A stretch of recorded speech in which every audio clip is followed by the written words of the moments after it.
Hello dear students, welcome in ASC starter. Dear student, इस video में मैं आपको क्लास 9 का जो मिड टर्म का प्रैक्टिस पेपर है ना साइंस का, उसे करवाने जा रहा हूँ और इसे मैं आपको पार्ट्स में प्रोवाइड करूँगा। ठीक है। और आपको मैं बता दूं कि टोटल आपके 36 क्वेश्चन आने वाले, 1 से लेकर 20 तक के जो क्वेश्चन है ना वो 1 मार्क्स के रहेंगे और 21 से 26 तक के 2 मार्क्स के हैं और 30 से 50 शब्द में लिखने हैं और 27 से जो 33 है वो 3 मार्क्स के हैं और 34 से 36 जो है ना वो 5 मार्क्स के हैं। ठीक है। 80 से 120 शब्दों में आपको लिखना है, बता रखा है कितने कितने शब्दों में आपको लिखना है। ठीक है। और आपको साफ सफाई का बहुत ध्यान रखना, चित्र वगैरह जो भी आप बनाएंगे। अच्छा, ये जो वीडियो रहेगी मैं आपको बता दूं, ये हिंदी मीडियम स्टूडेंट्स के लिए रहेगी। इंग्लिश मीडियम का मैंने पार्ट 1 बना दिया है। ठीक है। तो आप वो वीडियो देख सकते हो। जैसे जैसे टाइम के साथ में और पार्ट्स आपको प्रोवाइड करता चला जाऊंगा। ठीक है डियर स्टूडेंट्स, तो फटाफट स्टार्ट करते हैं। पहला क्वेश्चन है, कह रहा है इन्हें सेल्सियस में बदलिए। देखिए ये जो के है ना, ये के का मतलब केल्विन होता है और जब हम केल्विन को सेल्सियस में बदलते हैं तो हमें 273 को जो है ना, जो हमें दे रखा होता है उसमें से घटा देना होता है। ठीक है। तो आप एक फॉर्मूला भी याद रख सकते हैं। देखिए आप, ये फॉर्मूला है, मतलब ये इसलिए यूज़फुल है कि अगर मान लो आपको के निकालना होगा तो आप सी की वैल्यू पुट करके ऐड कर देंगे और अगर आपको सी निकालना है तो के की वैल्यू पुट करके 273 माइनस कर देंगे। ठीक है। आप या तो आपको कंसेप्ट पता है, ठीक है, नहीं तो आप ये एक बात याद रख लो कि जब भी हमें सेल्सियस निकालना है तो 273 माइनस में लेना है। लेकिन अगर मान लो केल्विन ही माइनस में आ जाए, मान लो माइनस का 4 केल्विन है और हम इसे सेल्सियस में बदले तो हम 273 माइनस करेंगे तो माइनस माइनस प्लस हो जाता है। इस बात को भी आप नहीं बोलेंगे तो माइनस का 277 डिग्री सेल्सियस आएगा ऐसे केस में। ठीक है। तो आपको पहला वाला समझ में आ गया। 870 दे रखा है तो हम 273 माइनस कर देंगे तो हमारा 597 डिग्री सेल्सियस आ जाएगा। अब सेकंड क्वेश्चन देखते हैं। ठीक है। अगर आप ऊपर वाला नहीं करना चाहते तो आप नीचे वाला कर सकते हैं कि एक गोताखोर है, वो स्विमिंग पूल में पानी को काटने में सक्षम है, मतलब वो गोताखोर है और पानी को आराम से काट सकता है। तो ये कह रहा है कि कौन सा पदार्थ का गुण यह प्रेक्षण दर्शाता है। तो पदार्थ की कौन सी प्रॉपर्टी यहाँ पर अप्लाई होगी ये आपको बताना है। तो जो चैप्टर 1 है ना आपका, तो उसमें आपने पढ़ा होगा पदार्थ के कणों के बीच रिक्त स्थान होता है, वो आपको लिखना है। ठीक है डियर स्टूडेंट्स। अब नेक्स्ट क्वेश्चन देखो। नेक्स्ट में बोला है कि ये जो वाटर है, शुगर है और ऑक्सीजन है, आपको बढ़ते हुए आकर्षण के आधार पर इनको लगाना है। तो देखो, सबसे कम आकर्षण ऑक्सीजन में है, उसके बाद पानी में है, उसके बाद चीनी में है, तो लाइन से लगा देंगे। तो इस तरीके से हमारा आंसर आ गया। नेक्स्ट है, मिश्र धातु क्या है, एक उदाहरण भी दीजिए। तो आंसर सुनिए, धातुओं या धातु व अधातु के मिश्रण को मिश्र धातु कहते हैं। ठीक है। और उदाहरण पूछे हैं ना, पीतल, कांसा, इस्पात। ठीक है, इस्पात। ठीक है। तो इस्पात यानी स्टील। ओके। नेक्स्ट देखते हैं। फिर नेक्स्ट है, विलयन की सांद्रता क्या होती है। देखो आपको मैं बता दूं थोड़ा सा इसके बारे में, आपने पढ़ा भी होगा। जो एक विलय होता है और एक होता है विलयन। ठीक है। तो विलयन के अंदर विलय की कितनी मात्रा है ना, उसी को हम विलयन की सांद्रता कहते हैं। थोड़ा सा बता दूं आपको, जैसे पानी और चीनी है, तो जिसे हम घोलते हैं ना बच्चों, उसको विलय कहते हैं। जैसे चीनी को हम घोलेंगे तो वो विलय कहलाएगा, और पानी में घोल रहे हैं ना तो पानी क्या कहलाएगी, विलायक कहलाएगा। पानी क्या कहलाएगा, विलायक। और जब दोनों को जोड़ देंगे ना, पानी और चीनी को, और बन जाएगा घोल, उसे बोलेंगे विलयन। तो ये न्यूमेरिकल भी आता है। मान लो आपसे बोलूँ कि चीनी 20 है, पानी 80 है, तो 20 और पानी को जोड़ेंगे 100, तो नीचे 100 लिखेंगे, ऊपर विले नीचे विलियन गुणा में 100, तो ये सांद्रता हो जाएगी। क्या हो जाएगी ये? सांद्रता हो जाएगी। ठीक है, तो अब इसको परसेंटेज में निकालेंगे ना, तो हम आंसर बता देते क्या आएगा। ठीक है, आप खुद भी कॉपी पर बता सकते हो क्या आएगा आंसर, कमेंट करके भी बता सकते हो बताना चाहो तो 100 से 100 कट ही गया, तो 20% आ गई। तो ये होता है। अब लिखोगे कैसे, क्योंकि एक नंबर का है, तो इसका आंसर देख लो क्या है, मैंने एक्स्ट्रा समझा दिया थोड़ा बहुत। सकते हैं प्रति इकाई आयतन में पदार्थ यानी कि विलय की मात्रा विलयन की सांद्रता कहलाती है। आप इतना भी लिख देंगे तब भी कोई दिक्कत नहीं है। Okay dear. फिर नेक्स्ट है, उन दो जीवों के नाम बताइए जिनका हमने अध्ययन किया है और जिनमें अपने स्वयं के आनुवंशिक पदार्थ होते हैं।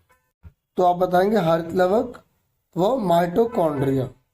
ठीक है, नेक्स्ट देखिए, नेक्स्ट है लाइसोसोम को आत्मघाती थैली के रूप में क्यों जाना जाता है। तो आप लिखेंगे लाइसोसोम को आत्मघाती थैली के रूप में इसलिए कहा जाता है क्योंकि लाइसोसोम में पाचक एंजाइम होते हैं। ठीक है, क्या होते हैं? पाचक एंजाइम होते हैं। जब कोशिका नष्ट होती है लाइसोसोम फट जाते हैं तथा एंजाइम अपनी ही कोशिका को खा लेते हैं, पचा लेते हैं। अतः लाइसोसोम को आत्मघाती थैली के रूप में हम जानते हैं। ठीक है, ये समझ में आ गया। देखो, अगर आप जब तैयारी कर रहे हो तो पहले एनसीईआरटी को अच्छे से करना। ठीक है, और चैप्टर को डीपली करो अगर अच्छा स्कोर लाना है तो। ठीक है, और सपोर्टिव मटेरियल है तो उसको भी अच्छे से करो। ठीक है, नेक्स्ट है, अगर ऊपर वाला नहीं करते तो नीचे वाला, कोशिका झिल्ली का निर्माण करने वाले लिपिड और प्रोटीन कहाँ संश्लेषित होते हैं।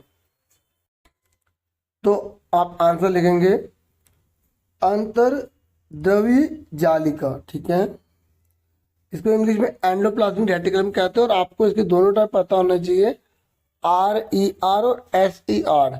यानी कि एक खुरदरी होती है, दूसरी होती है मुलायम। ठीक है, और खुरदरी क्यों होती है, राइजोसोम होता है, आपको अच्छे से पता होना चाहिए। अगर डीपली करोगे तो अच्छे से फायदा होगा। और जो कोशिका होती है ना, उसके कौन कौन से अंग होते हैं, जैसे अंतर्द्रव्यी जालिका, लाइसोसोम, माइटोकॉन्ड्रिया, तो इनके बारे में और अच्छे से डिटेल में पढ़ो। ठीक है, और घबराओ मत, slow and study wins the race है ना, वही बात है। आप जो चैप्टर जैसे जिसमें आपकी समझ, जैसे आपकी बायोलॉजी है, फिजिक्स है या केमिस्ट्री, जिसमें आपकी पकड़ अच्छी है ना, तो उसके चैप्टर को डीपली करो। बाकी के पहले बार बार से कर लो, फिर उसे अंदर से पढ़ना, ऐसे करना। तो ये हमारा हो गया। 7वां क्वेश्चन है, रंध्रों के क्या कार्य हैं। What are the functions of the stomata. तो आप बता देना, वाष्पोत्सर्जन में सहायक और गैसीय विनिमय में सहायक। तो ये जो 2 पॉइंट देख रहे हैं ना, तो ये 2 पॉइंट्स आप बता सकते हैं।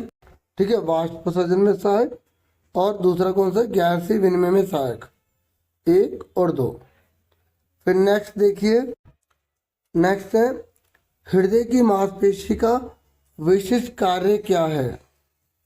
देखिए, ये एक अनैच्छिक पेशी है और हृदय द्वारा रुधिर को पंप की क्षमता प्राप्त होती है। ठीक है, ये आप बताएंगे इसमें, तो ऊपर प्राप्त लिख लेंगे आप। ओके, अब नेक्स्ट क्वेश्चन देखिए। नेक्स्ट है, गति और वेग में अंतर कैसे करेंगे, दूरी और विस्थापन में क्या अंतर करेंगे। देखो, 1 नंबर का 1 पॉइंट बता सकते हैं, मैं थोड़ा एक्स्ट्रा बता रहा हूँ। आप बता देना, एकांक समय में चली गई दूरी चाल कहलाती है। एकांक समय में किसी निश्चित दिशा में विस्थापन वेग कहलाता है। चाल एक अदिश राशि है, मतलब इसकी कोई डायरेक्शन नहीं है। वेग एक सदिश राशि है। ठीक है, मैंने 2 बता दिए, आप और पढ़ना चाहें आप पढ़ सकते हैं। ठीक है, फिर नेक्स्ट है हमारा, दूरी और विस्थापन में क्या अंतर है। देखिए, जो दूरी है ना, ये दूरी किसी निश्चित समय में तय किए गए मार्ग की लंबाई को दूरी कहा जाता है। बिंदु के मध्य तय की गई लंबवत या न्यूनतम दूरी को विस्थापन कहते हैं। देखो, विस्थापन सबसे छोटी दूरी होती है।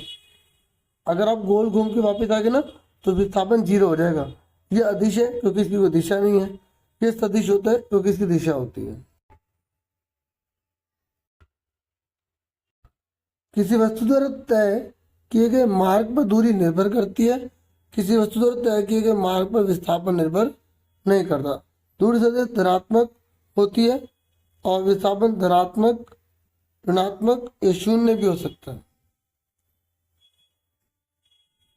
ठीक है। नेक्स्ट है, निम्नलिखित में से कौन विस्थापन के लिए सत्य है? तो दोनों में से कौन सी चीज सत्य है?